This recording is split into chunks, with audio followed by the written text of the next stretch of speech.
हवाई जहाज दुर्घटना या किसी बड़ी साजिश का हिस्सा? यह सवाल भारत को कई दशकों से परेशान कर रहा है। यह सवाल दशकों से भारत को परेशान कर रहा है।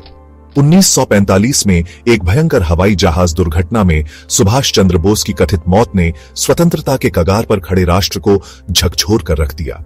उनकी मौत की खबर न केवल भारतीय स्वतंत्रता आंदोलन के लिए एक झटका थी, बल्कि लाखों लोगों के लिए व्यक्तिगत क्षति भी थी, जिन्होंने उन्हें आशा और प्रतिरोध के प्रतीक के रूप में देखा।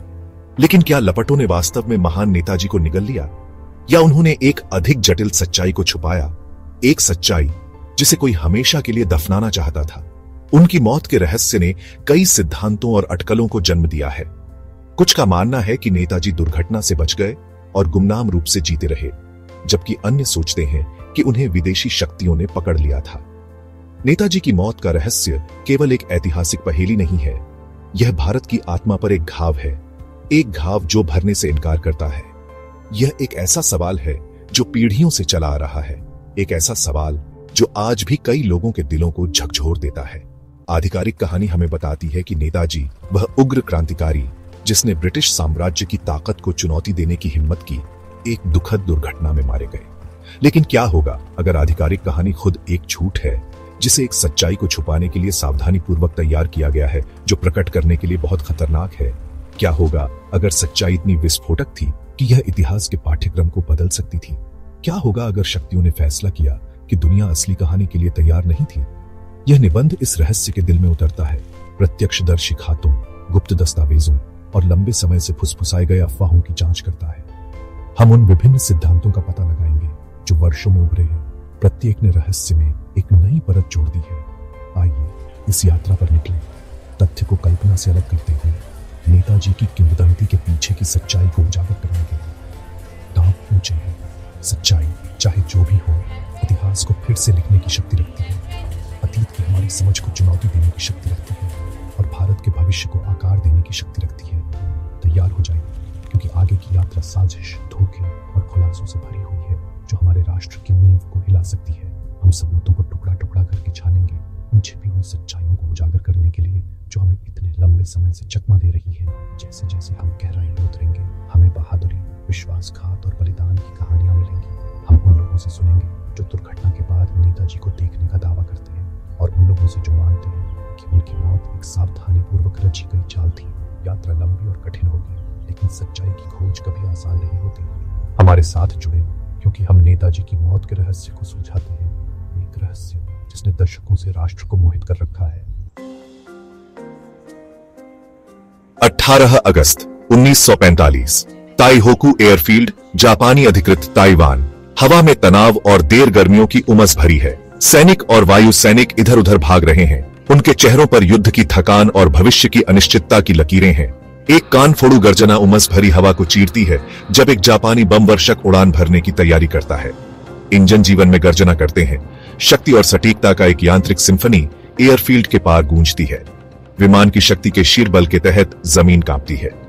कहा जाता है कि विमान में सवार हैं सुभाष चंद्र बोस, आजाद हिंद फौज के नेता, एक ऐसा व्यक्ति जिसका नाम ही लाखों भारतीयों में आशा और विद्रोह की भावना जगाता है। बोस अपनी अडिग आत्मा और अटूट संकल्प के साथ स्वतंत्रता संग्राम के प्रतीक बन गए हैं। वह व्यक्ति जिसने एक स्वतंत्र भारत का सपना देखा, जो औपनिवेशिक शासन की जंजीरों से मुक्त हो।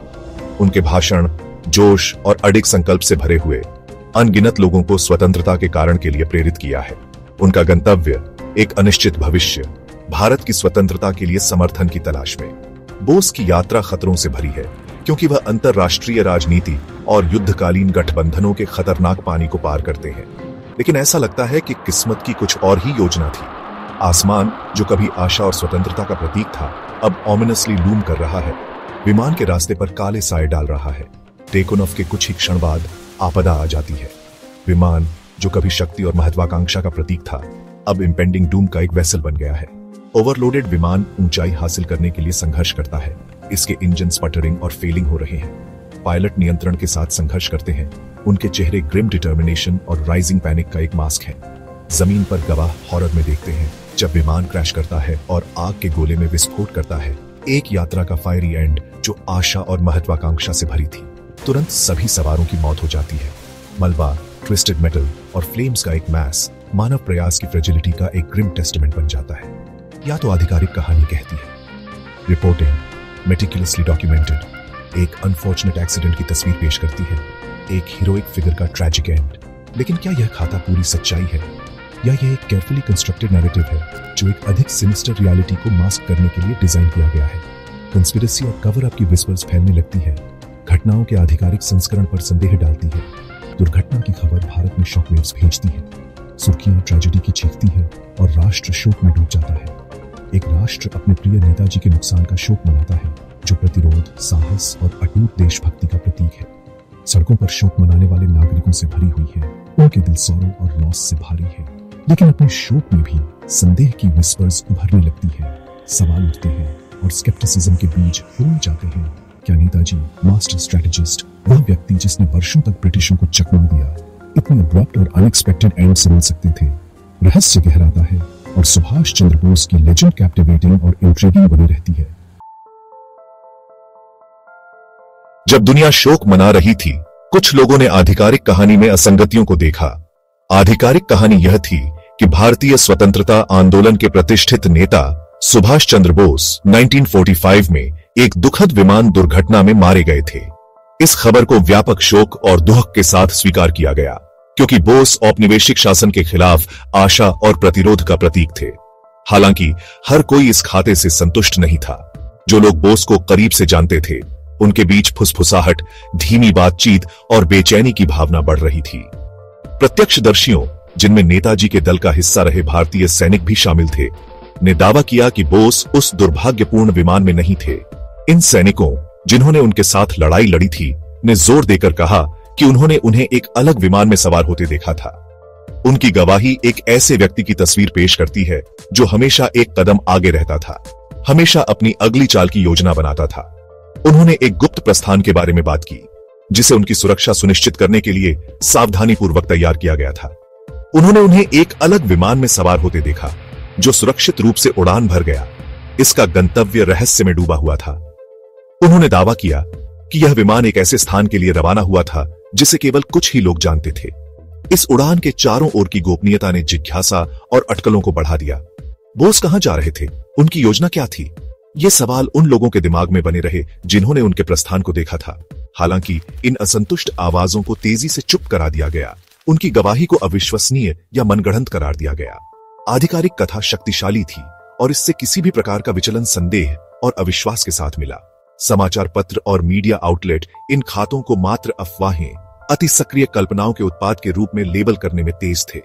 जो लोग बोलने की हिम्मत करते थे, उनकी आवाजें आधिकारिक बयानों और घोषणाओं के समुद्र में डूब गईं। आधिकारिक कथा दृढ़ रही, सत्य युद्ध की धुंध और दुर्घटना की राख में खो गया।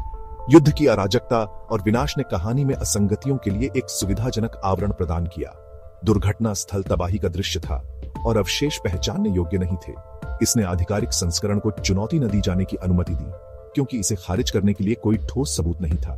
फिर भी संदेह की फुसफुसाहट पूरी तरह से शांत नहीं हुई। शांत कोनों में और बंद दरवाजों के पीछे लोग आधिकारिक खाते पर सवाल उठाते रहे। रेडियो प्रसारण और गुप्त संदेश एक अलग वास्तविकता का संकेत देते थे, जो जनता की नजरों से छिपी हुई थी।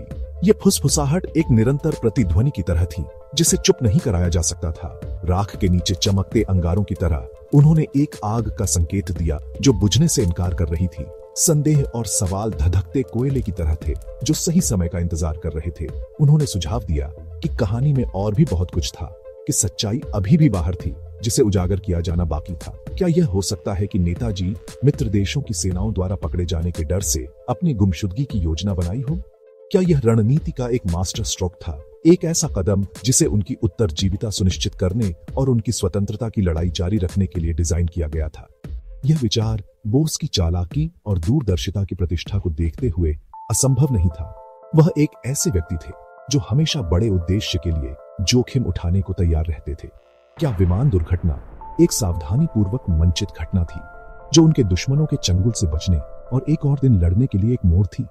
एक मंचित दुर्घटना की संभावना ने रहस्य में एक नई परत जोड़ दी।